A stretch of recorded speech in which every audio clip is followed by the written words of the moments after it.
The first one is, what is the reaction of the international community in regards to this new information? One thing I've come to notice that truth is really very disruptive. It disrupts the person who comes with the truth. It disrupts, in the case of Rwanda, it disrupts, makes the status quo very uncomfortable. And it makes especially the international community very uncomfortable. Let me narrate to you two examples that show you the fundamental disruptive nature of truth. When this statement came out on the 1st of October, first of all, I had been agonizing over this statement for years. And when I felt that I could no longer contain the conflict in my own life, and that week preceding the 1st of October, I determined that by the end of the week on the 1st of October, and I chose 1st of October because also that was the day of the RPF invasion into Uganda in 1990. To be honest, I didn't even want to share what I was doing with my wife. And when you live with a spouse, sooner than later they discover when you're working on something as important as that. She was not at home, but she would call. I think she would listen to my tone. She said, "Tell, what are you working on? I know you must be working on something naughty." I said, "No." And typically, I didn't even share it with the other people that I work with in my organization, or even my own brother who is my confidant, because I knew that for certain things, somebody must carry the burden and carry the burden oneself. And once I came out, two things happened. One, it's a simple personal story I want to tell you. The other, it's part of a high-stakes game because I was actually summoned to one of Western governments. I won't tell you which one. But they wanted to know the implications of what I had said. They were asking me such questions like, why now? And typically, when people have asked me why now, I always tell them that, you know, like the English saying, better late than never. That is sufficient as far as I'm concerned. And then they said, what is the motivation? But one of the things they told me as I narrated this, this whole story about why I wanted to come out with the truth, I'm not trying to score points against Kagame so that I can become president, or I'm not trying to score votes from Hutu so that they can vote for me. I'm not looking for votes.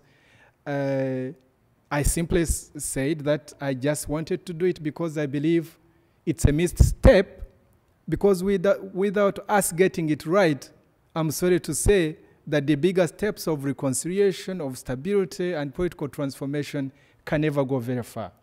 Because you cannot build a nation by simply basing it on the lies and very false narratives, which has been the case since 1994, the death of the president. Whatever followed is well known both in Rwanda and the region. And so the gentlemen who are listening to me in a very quiet, diplomatic, but very forceful, they say, but you know that what you're saying is very distracting and very disruptive. I said, yes, I know. That's precisely why I had to come out with the truth. And so at the level of governments, especially if governments, Western governments and the international community has been part of the false narrative, and you know governments are always very hesitant. They have a lot of inertia. Once they adopt a policy and the narrative, they stick to it.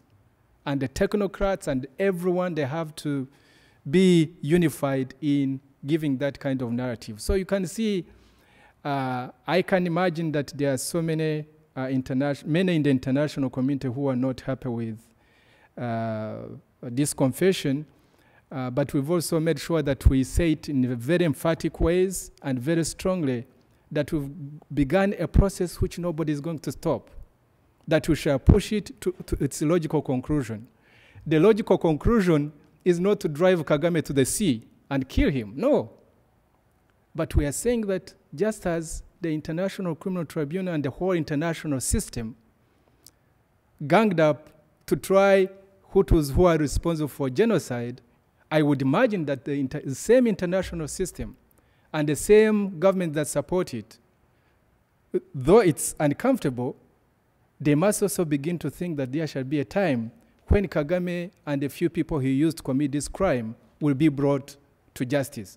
Whether at some point we as Rwandans are going to determine that everybody who is culpable or everybody who has been found guilty is going to jail, or we are going to kill them or going to drive them to the sea, I do not believe in that. I believe that there has to be a point in time when, as Rwandans, we're going to sit and then figure out that since there are so many of us who have committed crime, what do we do with it? What do you do with people who are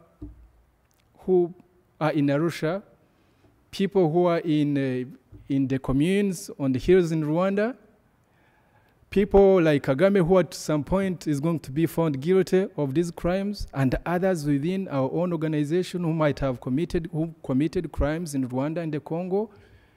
What are we going to do with all that? How can a society begin to even imagine healing and repair when you still have a lot of this trauma that has gone on, that has so many victims? When perpetrators of today, they become victims of tomorrow. When victims of today become perpetrators of tomorrow. That is a vicious cycle.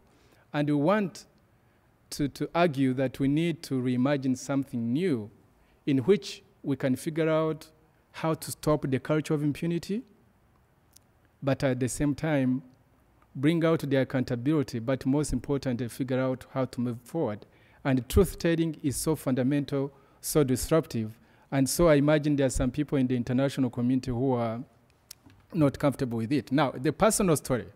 The personal story is that truth-telling is so redemptive at a personal level and has a healing effect at a personal level, but most importantly, it opens doors and creates bridges which you could not even begin to imagine. When I came out with this statement, one of the things that came to my mind was, why don't I actually call the widow of the late Habyarimana, the president of Rwanda? Remember, I used to be in the rebel army. I used to be a leader of the RPF, and my enemy was Habyarimana and his government, and the Hutus in general.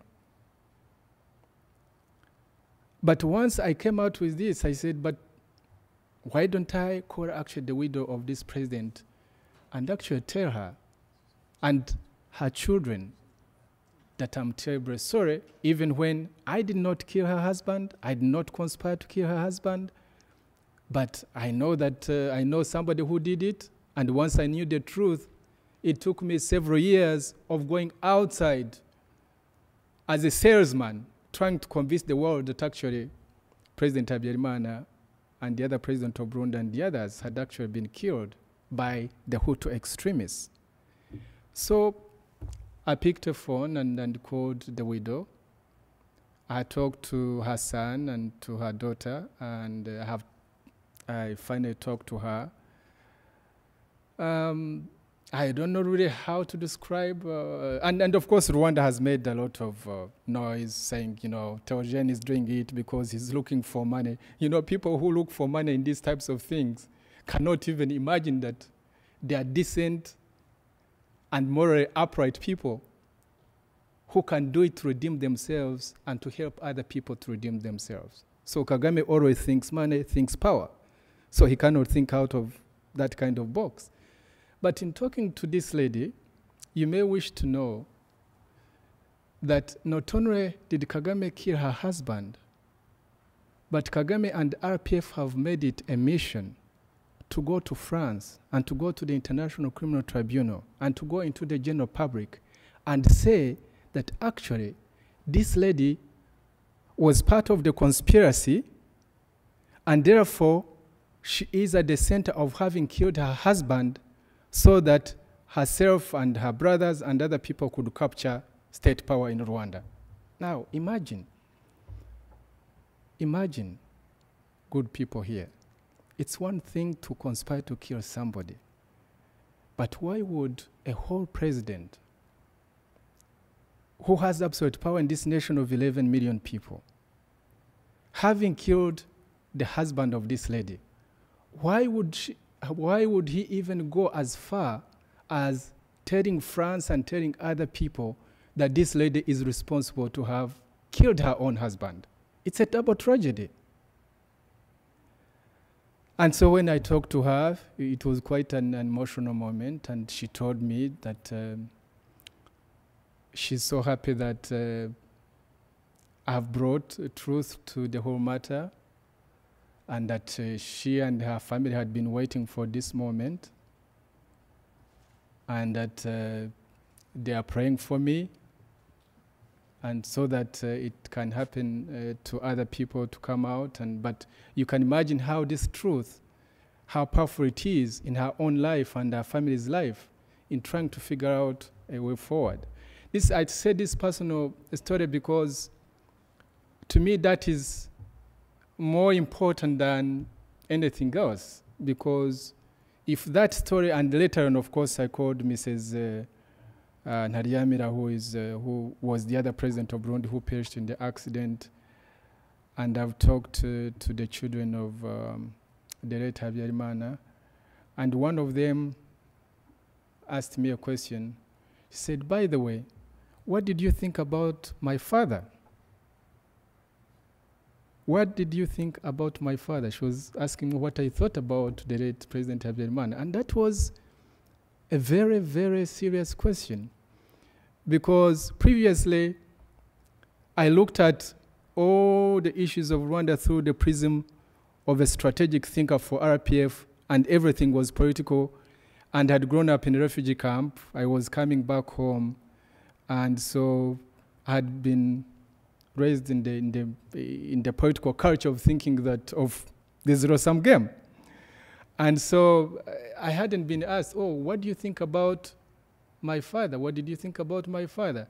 And you know, for us parents, I have 4 children. Some of you have children, we know. We are our children's heroes. Of course, when they become teenagers, we're certainly villains. But when they're still young and probably much older, we are their heroes. And that was a very good question. I say, you know what, to be honest, I looked at your father from a political point of view. I didn't know much about your dad. I saw him once during the signing of the Arusha Peace Agreement. I was actually the guy who was doing the protocol for my chairman of the organization, and I could see President Habyarimana and the chairman of RPF here. I said I never came close to him. I said the other things which are personal I had from about your father, I had them from other people who joined the RPF, like Kanyarengwe Kano, who was the chairman of RPF, like Pastor Bizimungu, who used to work with the president, or who used to work in Rwanda, or people like Kaje Guhakwa, who used to be in that organization, and others who knew him. So I said I didn't know much about him except the politics, that had been raised as a refugee, and therefore I was going back home, and his government was kind of resistant to the idea that people who have been in exile for too long should come back. And then she said, you know, our father was a very good person. She explained to me, and indeed, how else could a father be to a child? So I tell you these stories because truth-telling makes Kagame and company very angry. But for me and others who are engaged in this, it opens doors to reach out to the other side and to listen to how they are feeling. And I tell them also how I felt at that time. And in the hope of doing that, I think it does create potential for us. I took a bit of a long time to respond to that, but I think it's very important because in the last 30, and so I think it's very important to note that since this statement came out, many people, all through email, through telephones, they encourage me that it has had a very profound effect in their lives, and I believe we can build on that.